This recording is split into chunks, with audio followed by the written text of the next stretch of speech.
Let the sand in the glass represent your life. Let the sand in the bottom of the glass represent the past. The sand in the top of the glass will represent the future. Now really think about this. The sand in the bottom of the glass represents the past. Everything that has happened right up to this moment in your life has been absolutely essential to make you the person you are, to prepare you to do whatever it is you're going to do. I'm of the opinion that we never really know what we're preparing ourselves for. But if we're using the right ideas, we can be absolutely certain it's something great. Sand in the top of the glass represents the future. There's absolutely no way that any of us can tell how much sand there is in the top of our glass. You don't know how much future you've got. What's gone is gone. There's absolutely nothing you can do about it. Some of you have had divorces. Some of you have probably had bankruptcies. Some of you have had terrible things happen in the past. And to spend your time focusing on the past is to spend the only thing that you've got, and that's what's right here, right now, because the sand never stops running. This is all we've got. And to spend your time now thinking of what happened there is making absolute certain that the future is going to be the same as the past. All you got is now. We're saying here, don't think in reverse. There's a great poem here, Forgive.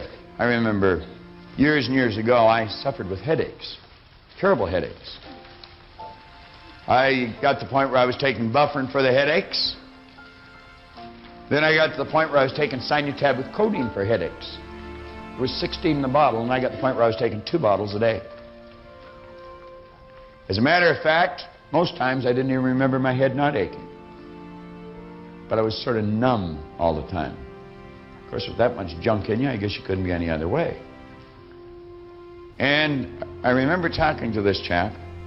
I was in the Hotel Vancouver, and I was picking up 2 heavy briefcases or suitcases, and I was in a real rush to get to the airport. He said, "What's the matter with you?" He said, "You look like you're going to pass out." And I said, "I feel like I am." Well, he said, "What's the matter?" And I said, "My head is aching so bad, I feel sick to my stomach." Now, some of you suffer with this, and I felt like banging my head against the wall. It was so much pain. He said, "Go and sit down in that chair." And I said, "I don't have time.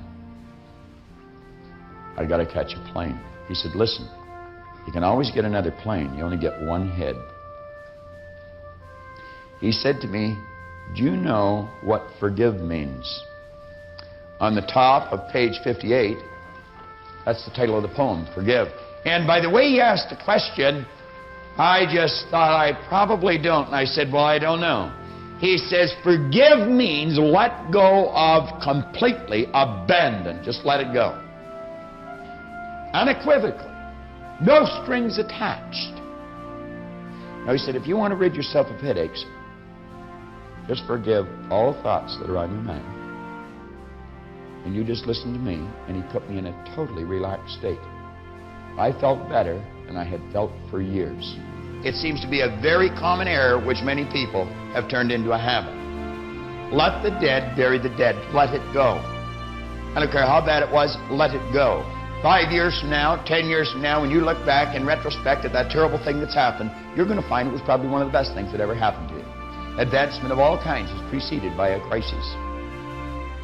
The greater the crisis, the greater the opportunity for advancement. Or you could put it another way. You could say, out of all confusion comes order.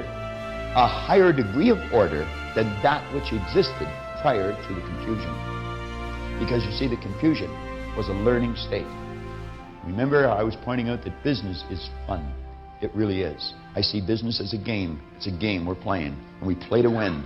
And when we're winning, we're having fun. And when we're losing, we're learning. Let's treat both of the experiences exactly the same. They're learning experiences. Now we say, remember the old adage which says, let the dead bury the dead. Stop looking back on your life and worrying about the things which have already occurred and which you can no longer alter.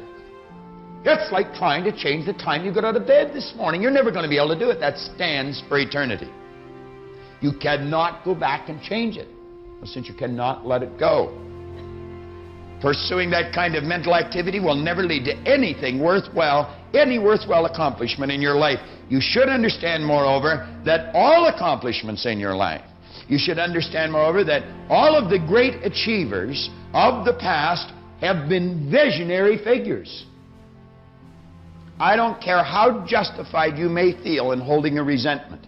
It's a dumb game. Ray Stanford used to tell me it was like throwing dust into a strong wind at someone else. You know where the dust is going to end up. You may feel justified, but I'm going to tell you, a person of understanding will not do it. Will not do it. That is an act, a mental act of ignorance. Love them. The law will see that they get their reward for what they did. You don't have to look after that. And as long as you're holding that resentment in your mind, it's like replaying the same thing over and over again. And the same physical experience is taking place. You're moving into that vibration. I had a good doctor friend of mine that says rheumatism or arthritis is nothing but frozen hate. It's dwelling on things like that. It dries up the joints in the body. If you have been guilty of allowing your sales sheet, your bank account, or the x-rays your doctor takes of your body to control the way you feel or think or view your sales, your financial position, or your health, I can assure you that just as certain as it's going to get dark tonight, there will not be any marked improvement in your life in any of these areas.